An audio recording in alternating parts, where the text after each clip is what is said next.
ഡൽഹി നിയമസഭയിലേക്കുള്ള തിരഞ്ഞെടുപ്പ് തീയതി പ്രഖ്യാപിച്ച് തിരഞ്ഞെടുപ്പ് കമ്മീഷൻ.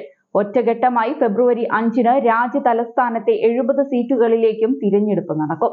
ഫെബ്രുവരി 8-ന് ഫലമറിയാം. നാമനിർദ്ദേശ പത്രിക സമർപ്പിക്കാനുള്ള അവസാന തീയതി ജനുവരി 17-ആണ്. പത്രിക പിൻവലിക്കാനുള്ള അവസാന തീയതി ജനുവരി 20-ഉം.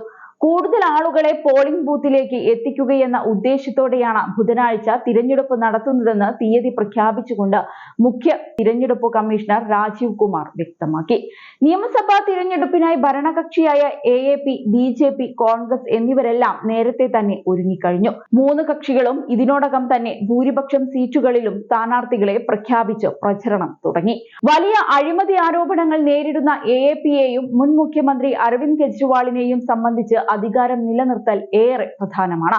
മറുവശത്ത് BJP ആകട്ടെ 1993-ന് ശേഷം രാജ്യ തലസ്ഥാനത്ത് അധികാരം പിടിക്കാനുള്ള സുവർണാവസരമായിട്ടാണ് ഇത്തവണത്തെ തിരഞ്ഞെടുപ്പിനെ കാണുന്നത്. കഴിഞ്ഞ ലോക്സഭാ തിരഞ്ഞെടുപ്പിൽ ഡൽഹിയിലെ 7 സീറ്റിലും BJPക്ക് മികച്ച വിജയം നേടാൻ സാധിച്ചത് അവരുടെ പ്രതീക്ഷകൾ വർദ്ധിപ്പിക്കുന്നുണ്ട്.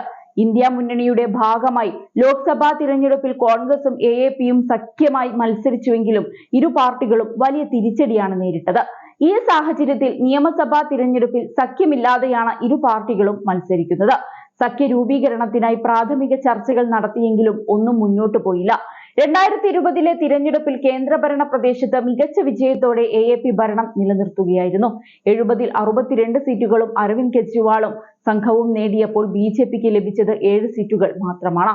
കോൺഗ്രസിനാകട്ടെ 1 സീറ്റ് പോലും നേടാനായില്ല. 2015-ൽ AAP 67, BJP 3, കോൺഗ്രസ് 0 എന്നിങ്ങനെയായിരുന്നു സീറ്റ് നില. അതേസമയം വാർത്താ സമ്മേളനത്തിൽ തിരഞ്ഞെടുപ്പുമായി ബന്ധപ്പെട്ട ആരോപണങ്ങളെ തിരഞ്ഞെടുപ്പ് കമ്മീഷൻ പൂർണ്ണമായും തള്ളി. വോട്ടിംഗ് മെഷീനിൽ യാതൊരു വിധത്തിലുള്ള അട്ടിമറിയും നടത്താനാകില്ല. ഇവിടം അട്ടിമറി ആരോപണങ്ങൾ അടിസ്ഥാനരഹിതമാണ്. ഉത്തരവാദിത്തമില്ലാത്ത ആരോപണമാണ് തിരഞ്ഞെടുപ്പിനെതിരെ ഉയർന്നത്. ജനാധിപത്യത്തിൽ ചോദ്യങ്ങൾ ഉയരണം. ആ ചോദ്യങ്ങൾക്ക് മറുപടി പറയാൻ ഞങ്ങൾ ബാധ്യസ്ഥരുമാണ്. എന്നാൽ മഹാരാഷ്ട്ര തിരഞ്ഞെടുപ്പുമായി അടക്കം ഉയർന്നത് അടിസ്ഥാനരഹിതമായ ആരോപണമാണെന്നും മുഖ്യ തിരഞ്ഞെടുപ്പ് കമ്മീഷണർ രാജീവ് കുമാർ പറഞ്ഞിരുന്നു. അതേസമയം ഡൽഹി നിയമസഭാ തിരഞ്ഞെടുപ്പിലെ ആദ്യഘട്ട സ്ഥാനാർത്ഥി പട്ടിക കഴിഞ്ഞ ദിവസമാണ് BJP പുറത്തുവിട്ടത്. 29 പേരടങ്ങുന്ന പട്ടികയാണ് പ്രഖ്യാപിച്ചത്. ന്യൂഡൽഹി മണ്ഡലത്തിൽ ആം ആദ്മി കൺവീനർ അരവിന്ദ് കെജ്രിവാളിനെതിരെ വെസ്റ്റ് ഡൽഹി MP പർലേഷ് വെർമ്മയാണ് സ്ഥാനാർത്ഥി. മുഖ്യമന്ത്രി അതിഷിക്കെതിരെ കൽക്കജി മണ്ഡലത്തിൽ നിന്നും MP രമേശ് ബിധുരി മത്സരിക്കും.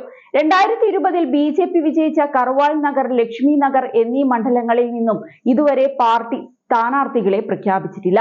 ചില മണ്ഡലങ്ങളിൽ ഇതുവരെയും സ്ഥാനാർത്ഥികളെ കണ്ടെത്താൻ BJPക്ക് സാധിച്ചിട്ടില്ലെന്നാണ് വിവരം.